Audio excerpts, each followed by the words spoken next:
संतोष देशमुख या हत्या प्रकरणानंतर आता पवन चक्की खंडणी प्रकरण समोर आलंय।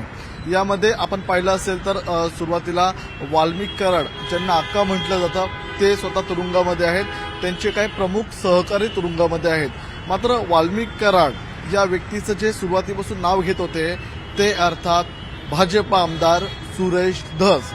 सुरेश धस यांचा व्हिडिओ जे न्यूज 18 लोकमतकडून आपण दाखवतोय।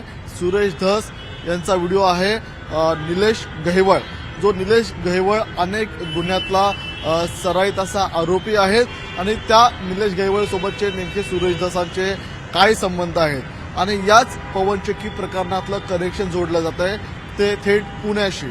काय नेमकं पुणे कनेक्शन आहे आणि नितीन बिकड यांचा या प्रकरणामध्ये कसा नेमका जन्म येतो, काय नेमकं हे नितीन बिकड प्रकरण आहे, आपण त्यांच्याशी थेट बोलणार आहोत। कारण की नितीन बिकड यांचं नाव भाजप आमदार सुरेश धस यांनी घेतलं आणि या प्रकरणामध्ये नितीन बिकड यांची एंट्री झालेली आहे। आपण थेट नितीन बिकडांशी बोलणार आहोत। काय सांगाल तुम्ही राष्ट्रवादी शरद पवार गटाचे काम करता, तुमच्यावरती सुरेश धस यांनी जो आरोप केलाय की खंडणीचा, तर काय नेमकं तो आरोप आहे आणि काय त्यांना उत्तर आहे? एक तर खंडणीचा जो आरोप केलाय याच्यामध्ये कुठल्याही प्रकरणात मी सामील नाहीये। माझा कुठलाही धनंजय मुंडे साहेब, वाल्मिक अण्णा कराड यांच्याशी कुठलाही संबंध नाहीये आणि मी कुठल्याही सातपुडा बंगल्यावर जे शुक्ला साहेबांचं नाव घेतात किंवा अल्ताफ तांबोळी साहेबांचं नाव घेतात त्यांना घेऊन कधीही त्या बंगल्यावर गेलो नाही।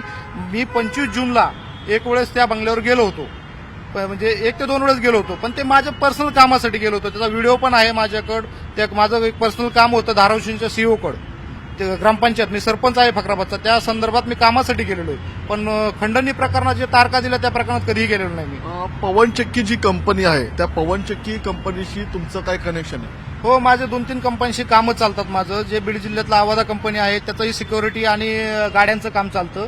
त्याच्यानंतर माझं सिरेंटिका एक कंपनी आहे त्याचं काम चालतंय, रेन्यू कंपनीचं काम चालतंय, काही सिक्युरिटीचं काम आहे, काही गाड्यांचं काम आहे। बरं, आम्हाला कळलं की आवादा कंपनीमध्ये तुमचं वेंडरशिप आहे। मात्र ही वेंडरशिप असताना ज्या सिक्युरिटीला मारहाण झाली तेव्हा तुमचं या सिक्युरिटी गार्ड संदर्भात काही बोलणं झालं का? आणि दुसरा प्रश्न, तुमची आणि वाल्मिक कराड यांची शेवटची भेट नेमकी कधी झाली होती? ज्यावेळेस हे प्रकरण झालं त्यावेळेस मला सुपरवायझरचा फोन आला की असं सकाळी एक आपल्या गार्डला मारहाण केली। मी म्हणलं तुम्ही जाऊन पोलीस स्टेशनला जाऊन तक्रार करा। माझा गार्ड हा सकाळी 10 वाजल्यापासून त्या जो सोनवणे नावाचा गार्ड आहे त्याला घेऊन पोलीस स्टेशनला दिवसभर होता। तिथं ज्यावेळेस नंतर पुन्हा कंपनीच्या काही साहेबांनी, तिथं थोपटे साहेबांनी गुन्हा दाखल केला प्रकरणात आणि मी वाल्मिक कराडांशी माझा कसलाही संबंध नाही, माझे कधी कॉल झालेले नाही त्यांच्याशी। तुम्ही मला पोलिसांनी चौकशीला बोलवलं तरी मी सगळी डिटेल त्यांना देईन, याच्यामध्ये माझा कसलाही कॉल त्यांच्याबरोबर झालेला नाहीये। पोलिसांनी चौकशीला बोलवलं तर तुम्ही डिटेल द्याल। मात्र जेव्हा सिक्युरिटी गार्डला मारहाण झाली, सिक्युरिटी गार्ड हा तुमच्या कंपनीचा कर्मचारी आहे, त्यांना मारहाण ही वाल्मिक कराड आणि त्यांच्या साथीदाराकडून केली जाते। वाल्मिक कराड यांच्याशी तुम्ही काही संपर्क साधला होता का या दरम्यान तुमच्या सिक्युरिटी गार्डला मारहाण झाली या संदर्भामध्ये? नाही, वाल्मिक कराडांशी संपर्क त्यावेळेस फक्त नाव होतं सुदर्शन घुले, वाल्मिक कराडांचं नावच नव्हतं या प्रकरणात।